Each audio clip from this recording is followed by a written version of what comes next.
So for this starter, what I'd like you to do is on your whiteboard, silently list all of the different ways to alert someone in an emergency. So this could be someone on a construction site, in a house, or in a giant shopping centre. Choose a context if that helps you.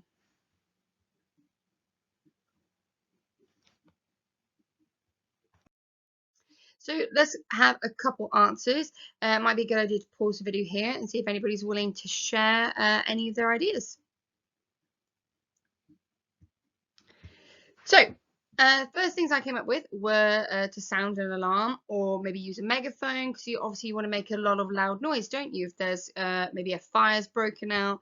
Think about us at school here. We have our fire alarm. So whenever there is a fire, an emergency, we sound the alarm, and it's so loud you can't not hear it. But what about someone who might have poor hearing? So someone who maybe have auditory issues, deafness, for example. How do you think we can alert them? Hopefully you had some time to share and discuss. I came up with these two things. So hand signals, actually waving at someone and helping them to direct them out to the correct route, or also lights. So most big shopping centres, so maybe for example like the Westgate in Oxford, they will have a lighting system. So if there is an alarm that needs to be put out there will obviously be a really loud noise, maybe an actual like bell ringing or like the one we have at school. But what they also have is flashing lights, and this is to alert people who are hard of hearing or who are deaf. It tells them that there is an emergency and that they need to leave. There will also be something such as fire marshals. So these are people in high vis who will just be stood outside, literally directing people to their nearest exit.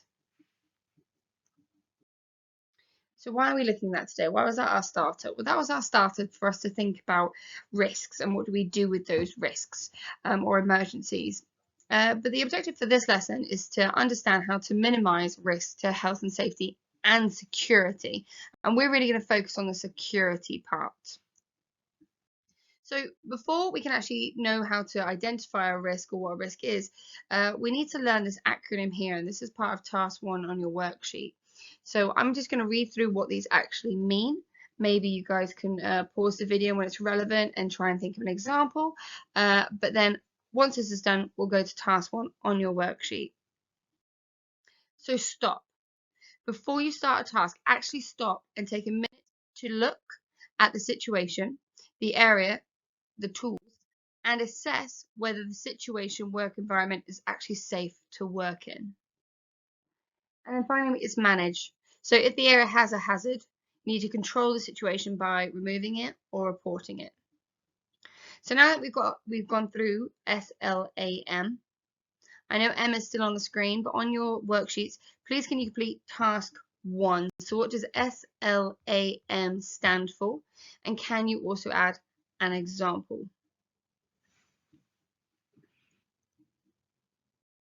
Okay, so we're moving straight on to task 2 because, like I said, this whole lesson is all about site security.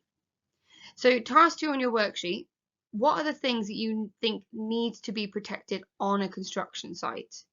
So you are welcome to discuss this with the people on your table, but please do make sure you get your answers written down separately. So in case you weren't entirely sure, or you could only think of maybe 1 or 2 things, here are some visuals to help you. So it might be a good idea to pause the video here. What do you think these images represent? What do you think they actually mean? So this is what I got from the images. I'm going to go for obviously the most obvious ones at the minute, which is going to be the tools and the equipment, the materials, which you can see near the bottom left here. Site entrance, which is in the middle. So this kind of blue thing here, that's what we call a modular building, and that's a building that's basically temporary. So it's kind of like a giant piece of flat pack. You get big sheets of material, you put them together to create basically a giant box, stick a door and a window on it. Very temporary, only use it for a few months or maybe a year, but it's easy to take apart. But there are loads of other things that we need to actually make sure is secure on any working site, any construction site. And that's things like technical drawings, vehicles, employee information, site keys, and contracts. So here's a question. Why would technical drawings need to be made secure? Have a little think, and if anybody's willing to share an answer, please do raise your hand.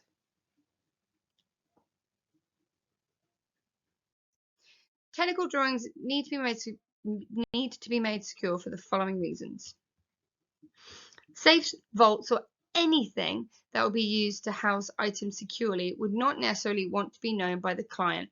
So it is important that these are only seen by those who need to know, and that they are kept out of sight in a locked space, such as a filing cabinet. What employee information would need to be kept secure? Discuss it with the people on your table, and then after a minute or two, we'll share some ideas. Okay, so what are we thinking? What employee information would need to be kept secure? I think it would be something along the lines of personal information, such as name, address, date of birth, but it also needs to be things such as financial information, so their bank details, because obviously, in order for them to get paid, they're going to need to pass on that information to their employer, and that's not necessarily something that they would want to be shared out. So, who has heard of GDPR?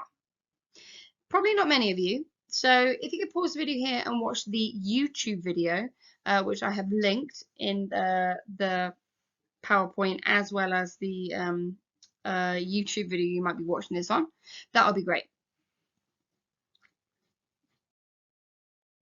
So we know how to protect information on paper by keeping it locked up. But how do we actually protect digital data? So much of the information that is available today is all online, on USB sticks, on computers. So how do we actually protect that information? There's quite a few options, and I'm going to go through them. So what you can do is you can encrypt that information. That means changing the text to something unrecognizable unless you have a password. You could password protect. So make sure your computer and any USBs with personal data is password protected. So if you do leave it on a train, people can't open those files. Secure wireless networks. Make sure your network is safe and unhackable if that is at all possible.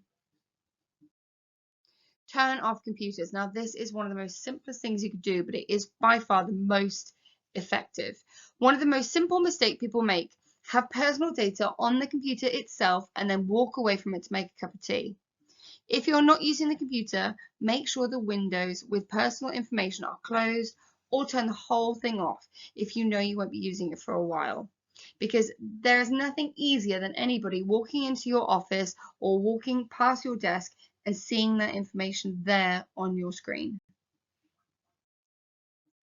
So before you move on to your next task, I really wanted to give you an example as to why it is really important to make sure that any digital data is protected. This is a news article that I've taken from August 2010. NHS Trust leaves medical data at bus stop. Yet another NHS organisation has been wrapped by the ICO for losing sensitive data. Royal Wolverhampton Hospital's NHS Trust has been found in breach of the Data Protection Act after leaving a CD at a bus stop. The CD, which contained scans of 112 patient records from the intensive care unit of New Cross Hospital's Heart and Lung Unit, was found at a bus stop near the hospital. The Information Commissioner's Office, ICO, was informed that the CD had neither password protection nor was it encrypted. In an investigation into the incident, neither the ICO nor even the Trust were able to establish where the CD had come from or why it had been made. The fact that this information was several years old is of no consequence. Patients' personal data should always be handled in accordance with the Data Protection Act, said Mick Gorrell, head of enforcement at the ICO. The Trust has agreed to take remedial measures to ensure a similar incident does not occur.